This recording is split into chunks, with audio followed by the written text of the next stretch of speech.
Very happy to be here. I will do a talk about differential RCS of modulated tag.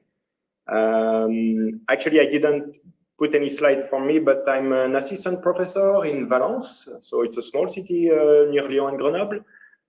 I'm working in RFID, and I like all kinds of RFID. In the beginning of this position, I work in chipless RFID, but now I'm trying to create something else. And we will see a little bit. My first slide is actually something to describe very simple, the UHF technology. I think this technology, we all know what it is. For example, if you already had bought something at Decathlon, each item is equipped with a little tag, which is a little sticker. And this tag can be read at dozens of meters. It embeds a little information, 96 bits.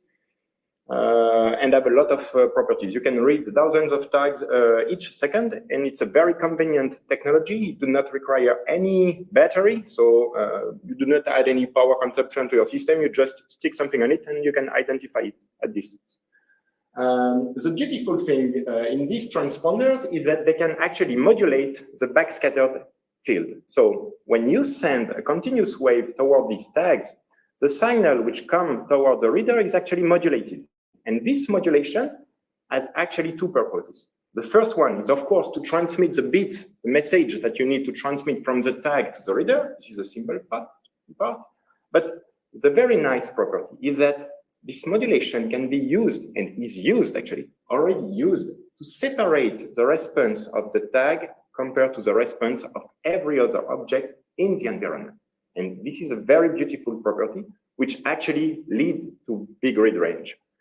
For example, we need to understand the basic concept. If I place my tag, for example, power backscattered by this little tag is few nanowatts at 2 meters.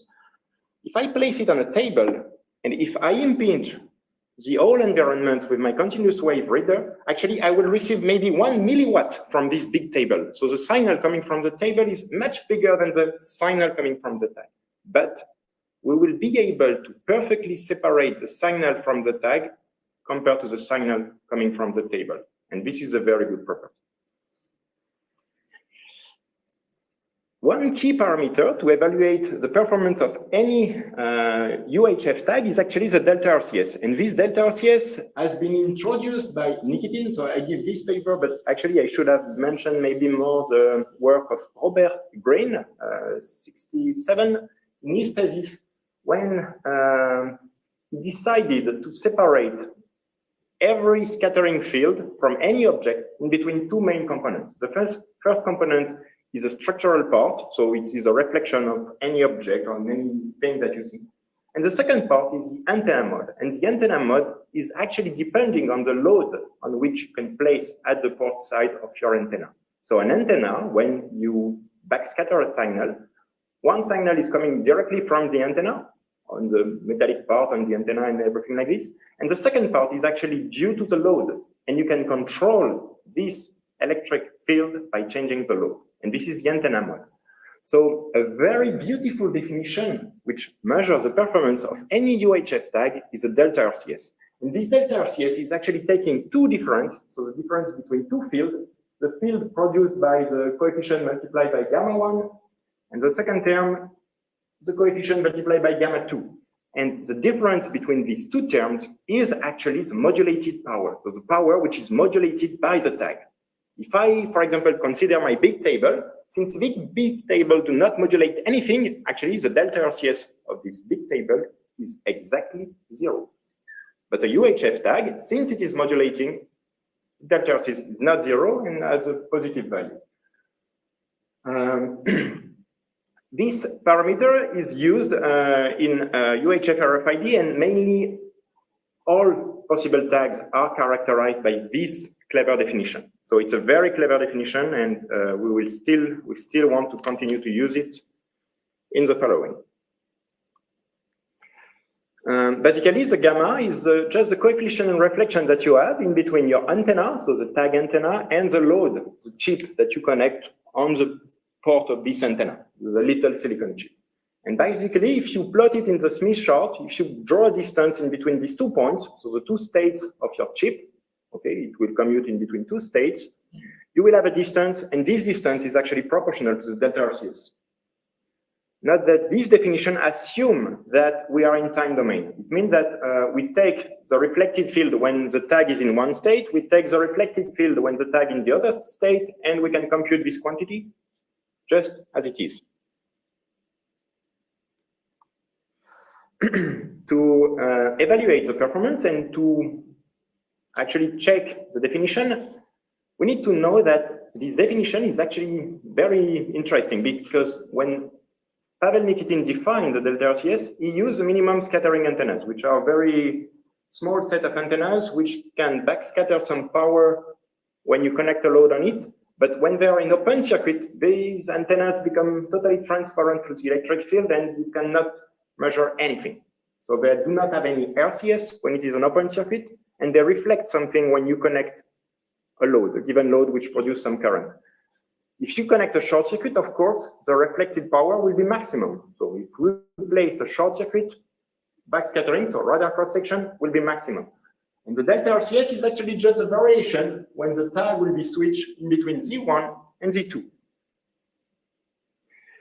If we do the computation, so basically, if we compute the power which is dissipated into the load, of course, it will give you the power dissipated into the little chip. But if you compute now the power in this resistance, you will be able to compute the backscattered power in the environment. So we will be able to build a fully analytic model for our tag just by looking at this super simple circuit. And the definition will actually, we will just model the variation between Z1 and Z2 as a function of time. And when you have a time varying function, actually, you will create some frequency components. I will come back to it later. If we express the current, so basically I just use tension divided by the summation of the two little resistance on my circuit. I can express it as a function of the gamma coefficient, and then the key point is to take this gamma and to separate it into two contributions. The first one, I call it gamma S, which is a static contribution. Okay, this is the average value of the reflected power in between the two loads, and the dynamic part, which I call rho d. But this one is a constant, this one is a stochastic process, but we have a lot of tools to manage this kind of signals. And basically, we just separate these 2 points, so these two states of my chip, in between the static point, the static contribution, which do not depend on anything, it's not a function of time, and the differential part, which is function of time. And when you add the blue arrow with the red arrow, you will be able to compute the backscatter field in both states. Okay, and the tag is simply switching in between one state and the other. We can do the computation. So if we integrate the current which is passed through the little circuit, we can compute the backscattered power. We just simply need to compute this integral. We can express the integral as a function of gamma, and we can separate gamma as we have did. If we assume, so the decomposition allows that when we separate into a static term and a non-static term, that the non-static term is actually zero-centered. And these properties helps actually here, because we separate this integral and use the ergodicity of the processes to express this big integral as a function of time, simply in between the probability to be in state 1 and state 2. So this is a very nice assumption, ergodicity. And basically, we will find that there was of two terms. The first one and the second term is a dynamic one. Okay, I will come back to these two terms, which could not be easily catch here, by using now. And these two powers, we can relate them to the radar cross-section of the tag, and we can define them as we have two different powers, two different RCS. The first one is a static RCS, something that remains here. So every modulating structure will have a static contribution and a differential one, which is also known as delta RCS. And this is proportional to the modulated power. So the interesting part is actually the second part of this measurement, of this equation, where actually any modulated tag could generate this little part. But things become a little bit more interesting if we do the computation in the frequency domain. I do not change everything, I just do a big Fourier transform and compute the power spectral density of my stochastic processes. And if we do this, actually, we will go through the same equation, we will divide the same thing, and we will have the same integral with two terms. One static, so be careful that it takes some part of the structural mode of the antenna plus the average of the reflection coefficient, and the dynamic one. But now, we can easily understand what is a modulation simply by taking a look at this equation. Actually, all the power of the static part will be located at F0. It will not be modulated. So, for example, if your reader sends F0 inside this environment, the signal which will come back, it will be located at F0. This contribution is very difficult to measure, and it's very hard to do complex things with it. But the differential part is actually located on every frequency which is not F0, on every frequency which is not F0. And this is a key idea, because now, if I take a look at my definition, of course, all this environment will backscatter something at F0, but if someone is modulating the backscattered field, it will appear in these sidebands, and the power could be easily detected. So, for example, if you move your hand, actually it's a modulated power, and I can catch the modulation of your hand, even if the full space will reflect, for example, more than a few tens of milliwatts. So if we do this, and if we find, for example, the analytical expression of this modulated power, we will find these two equations. So lambda squared, g squared, where g is the gain of my little antenna, which is connected to the little tag here, and gamma is the differential part, so the half distance in the plane. And if we just replace gamma d by this expression, gamma 1 minus gamma 2 divided by 2, by putting into square, actually, we will have a little bit of problem, because equation 21 is actually not equal to the classical definition that we have used so far with Nikitin. Here, we don't have the coefficient 4. And this is quite a problem. When we write this equation, we were a little bit stuck at this part, and it took a little bit of time to understand what is really happening here. But if we think about energy conservation principle, we can show a very, very interesting problem. For example, if we assume that the antenna is lossless, if you send an electromagnetic field on the antenna, the power which is received by the antenna could have only two choices. The first one is to be dissipated into the load. This is the green part here. And the second one will be to be backscattered in the environment. And this backscattering process, we have decomposed it into two contributions. The static one, which is only present at F0, and the second one, which is actually on the sidebands. But now, if I do the computation of this power plus this power plus this power, it should be exactly equal to the incident power. And we can do this, for example, for the expression, the old expression and the new expression. And so we can derive all the equations. It's very easy, based on the little circuit that you have seen so far. And now we can see that actually the old definition, which has been used for 15 years, actually do not satisfy the energy conservation principle. It means that every time a guy in UHF RFID has computed the delta RCS according to the definition of Nikitin, a coefficient of 4 was missing, and the energy conservation was not respected. Of course, 22, so in all cases, the energy conservation is exactly respected. It was a small mistake done in this paper in 2007, which will be annoying us a lot of time. But now, it will offer us a very effective way to measure any delta RCS. For example, if you want to characterize the delta RCS of this little chip, we simply now are able to do all the computation in the frequency domain. We just need a generator and a spectrum analyzer. And this is very easy. We just send a continuous wave towards the tags, measure the power in the side lobes, and apply a kind of reverted radar equation. If we do this, we will find on this equation, here is the power in the first sideband, here is the power in the second sideband. This is a factor when you know all your distances, gain of the antenna and everything. And basically, you can derive the analytical expression of the delta RCS. It's a very simple measurement, and it's very convenient. It's also much more accurate than the time definition because you don't have to handle the static contribution. We just have to measure the differential one.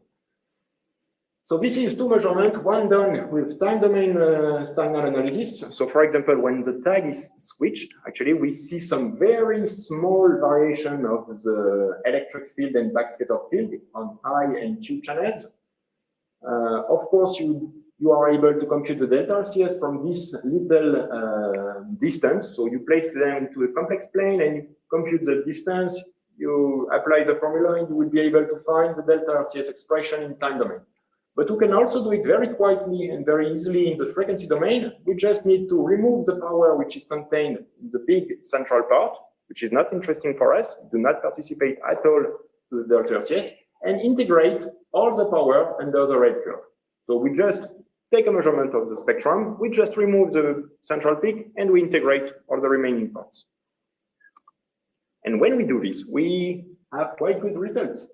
When we do this, we can compute much more accurately the delta RCS. So this is the approach. The new approach is the green one. The old approaches were the blue and the red one on different papers, but all based on time domain variations. And actually, we are much more accurate compared to the time domain definition. You can clearly see it when we measure when the tag is not activated.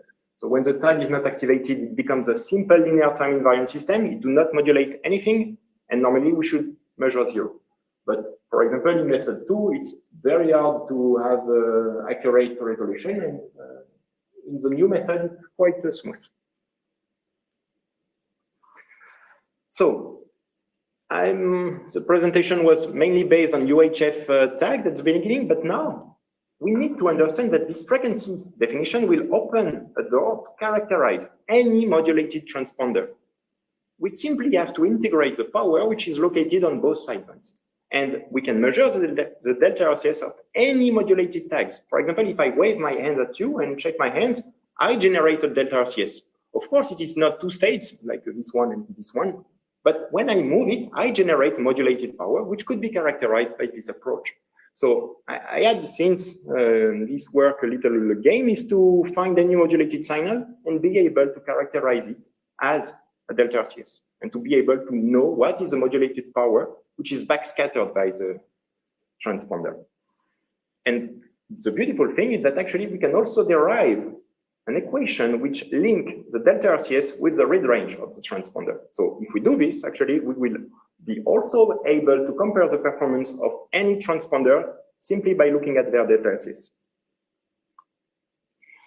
The first try I did was, so this one is maybe a bad example because I keep the time domain definition, but frequency definition could be applied. But here I wanted to characterize multi-state transponders. So transponders which are a little bit more clever than the simple UHF tag that you can see here. Here you have only two states, but we can easily imagine something that we switch in between n states, and each state is associated to a given amplitude and phase.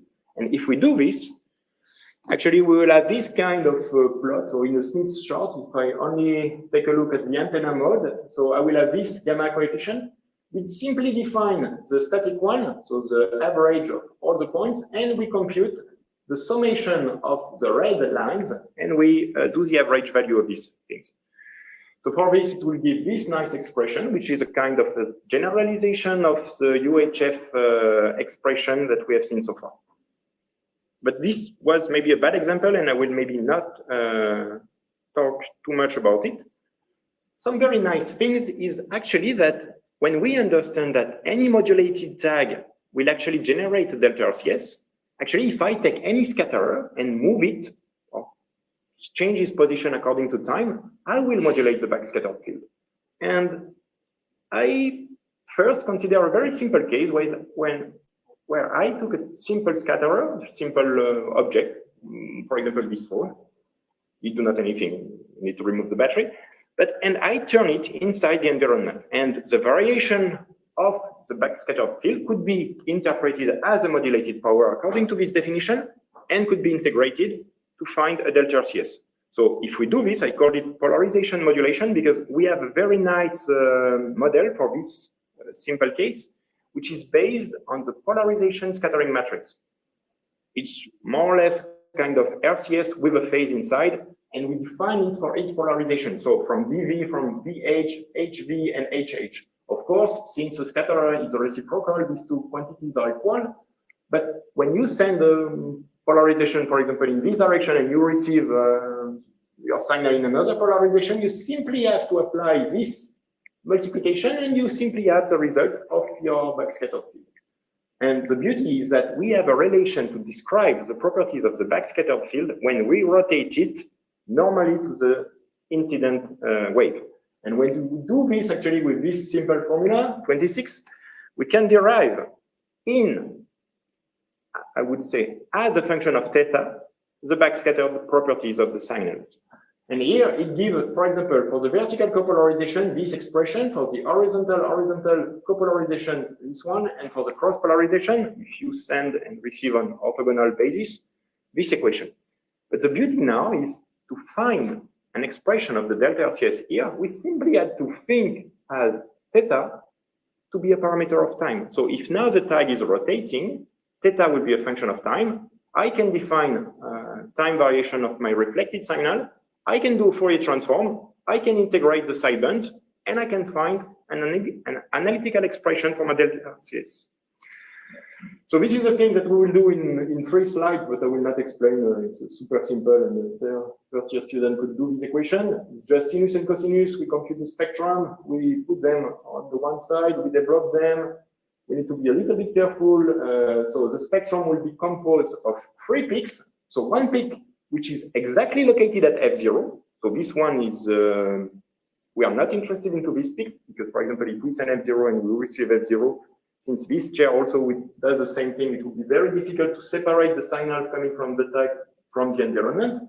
But the 2 sidebands, here and here, are quite easy to handle and to measure. So from this expression, actually, we simply have to compute the power which is located inside this one plus the power which is located inside this one. And we will give an expression which can be valid for any scatterers. So for cross polarization, it's almost the same. And now if we apply our definition, so we compute the sideband on the left plus the sideband on the right, we do the computation, and finally, after a long effort, we will find this equation 38, which simply link the modulated power to the scattering parameter of your device. So if you have any device which is fully characterized by the polarization scattering matrix at a single frequency, you simply apply this formula and you will find the delta RCS. We did some measurement and some simulation. So the simulation simply implements the provided formula. We also check this thing by doing a frozen time simulation. So you consider the tag, you rotate it a little bit, you join all the points, and it will give you exactly the continuous line curves. And we did some measurement in anechoic chamber to see the results. Of course, in anechoic chamber, we are not sure about the gain because we have some losses in connection cables, which only shift the curves that you measure. But actually, if we do this without any compensation, we will find these curves, which predict very well the behavior of any scatterer. So which validate the proposed formula. Another interesting modulation could be, for example, a Doppler modulation. So if you move an object in space, for example, if you have an antenna, all of you have a little antenna on your side. If I move this object, I change the distance between your antenna and this object. And actually, it means that both amplitude and phase are a little bit modified when I change my... To simply, in the general case, it's a little bit complex because actually both amplitude and phase are modulated. But if I say that these little variations are quite small compared to the distance from you to the tag, actually I can apply a given approximation which is called microdoppler. In microdoppler, we neglect the variation in amplitude. So we only consider the variation in phase. So if I move by 1 lambda, we will observe the same phase with the same amplitude and neglect the variation in the amplitude. But if I change it, during all this position, you will see a different phase, which is periodic, of course. If I move by 1 lambda, it will come back at the same phase. But I can actually modulate the reflected signal exactly in phase. So this is a key point. We can derive all the equation. We simply write the scattering parameter as a function of time, as we did, but we simply now modulate the phase. Of course, these equations are not known, they're not new. It has been derived maybe 50 years ago for Doppler radar. And basically, when you do this, you will actually be able to express the reflected scattering field as infinite sum. So we know that the signal is periodic, mean that it could be decomposed into a Fourier series. If we decompose into a Fourier series, we can actually derive we can see the Bessel function, just the next one, sorry. So if we derive it, we will actually recognize this integral, and this integral is exactly the definition of the Bessel function. So we know that the modulated spectrum will follow the Bessel function at a given index, which is called beta, which is simply a parameter in the mechanical setup. When we do all of this, actually, we will be able to express the full backscatter signal, which is now composed of an infinite summation of different frequencies. So it means that you send F0, but you will receive something which is infinite in spectrum. But we are quite lucky because actually the amplitude of this Bessel function tends to 0 super fast. So we can define the Carson bandwidth, which is this expression, which contains 98% of the reflected power. And when we do this, we also find an analytical expression for this is the Bessel function. It's not useful at all. But when we do this, we actually have this kind of spectrum. So we have still F0. This is for false displacement. So if you vibrate a little bit like as a speaker, for example, if my voice is acting on a membrane, it will vibrate on this thing and it will generate this reflected signal. In this case, we have only two sidebands. But if we move a little bit more, for example, if I do displacement which are with the same order of the magnitude as wavelengths, I will actually see all my Bessel series and all the coefficients. So my spectrum will be, in this case, infinite. But in any case, if we integrate this sideband and this sideband, we will obtain the delta RCS. Of course, the expressions are super easy because actually Bessel function, they are bounded. So we know that the summation of all integral, all the function of Bessel will be converging to 1. So actually we can simply derive the delta RCS as 1 minus G0. And the G0 is actually the power which is located on 0. So I know that the summation is equal to 1. I simply remove the 1 in the middle and it remains 1 minus G0. And this is full delta RCS. Not that in this case, it's a very funny thing. If I move my transponder by exactly this quantity, so if beta is equal, for example, to 2.5, actually all the modulated power, so all the incoming power will be modulated. It means that in this specific condition, this simple pen do not reflect any power if I send a continuous wave toward it. If I send F0 and measure F0, it will not reflect anything. But the modulated power will be maximum. All the other displacement, for example, this one or this one, will generate both a static contribution and a differential one.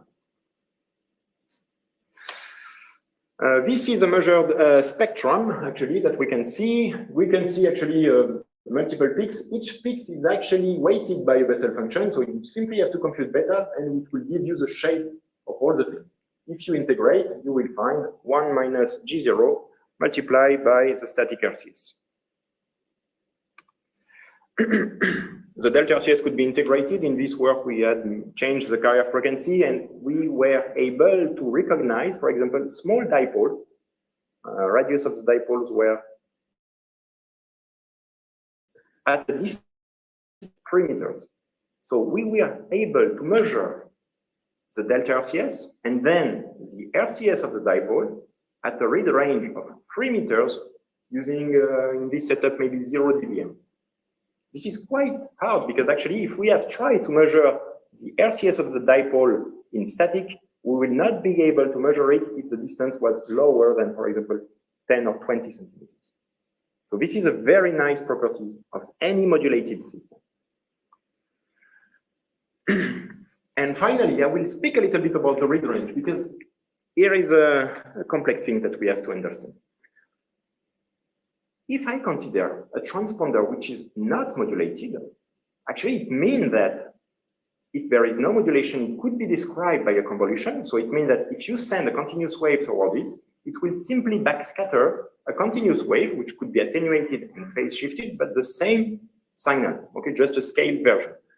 But it means that since the transponder is linear also, it means that if I increase my transmitted power, I will of course increase the transmitted power of the tag. For example, if you place the tag in the ground, I will increase the backscatter power if I use twice the power, but I will also increase the reflection of all the other objects by 2, because actually all the other objects are also linear. So it means that the read range, if I have a non-modulated system, it means that the read range should be independent of the transmitted power. But in a modulated system, when we have some modulation, when we can generate the power on the sidebands, we are actually doing something very different. Actually, the opposite. We are trying to separate the contribution of the environment and the tag. And when we do this, our read range is now a function of a power. So here, if you increase the power, you will increase your read range. If your system is non-modulated, it is not possible. So this is a very nice property. Actually, this is why the read range in UHF tags, this is why this tag could be read at 10 meters, and that if I design the same chipless tag without any chip, for example, I will read it at 30 centimeters. So this is a very, very interesting property, and it deserves that more researchers think of it and keep it in mind to build better systems. And I'm not sure if I have something else. These are the reference. This is all the publication, all the Delta RCS. We try to publish it in some conferences and so on. I did not, this is my last slide. I will be happy to answer to any question if you have. And we can keep contact by emails for the remote attendees. Thank you for your attention.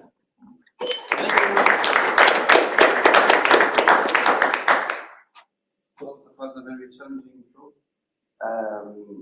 Do we have any question online or here? I guess we may have some further discussion later. Yeah. Maybe I would have one question that would be mixed for. Could we use both the delay that we heard about in the previous talk with modulation, and how do you expect that this would improve sensitivity of the wireless measurement? Okay, I have a strong opinion. We can, of course, discuss it, but a delay is simply linear. You delay your signal, but it do not solve the problem. It do not. Since your system is still linear and time invariant, you will have the same limitation as any other chipless system or any other. If I try to read, for example, this table, let's try to read this seat. This signal should be bigger than all the other things coming from the environment. Since I am not able to distinguish this one to this one, if my antenna is catching all this reflected signal, I could not use my transmitted power to interrogate it more accurately. So I will have to suffer. I could delay it. Let's imagine that this chair will delay the signal by 5 seconds. Of course, if some signal are still coming back at 5 seconds, we have the same constraint. We need that this reflection at 5 seconds should be higher than the reflection at 5 seconds of the remaining object. So the limitation of the linearity of the time. Unless you change the response in time domain.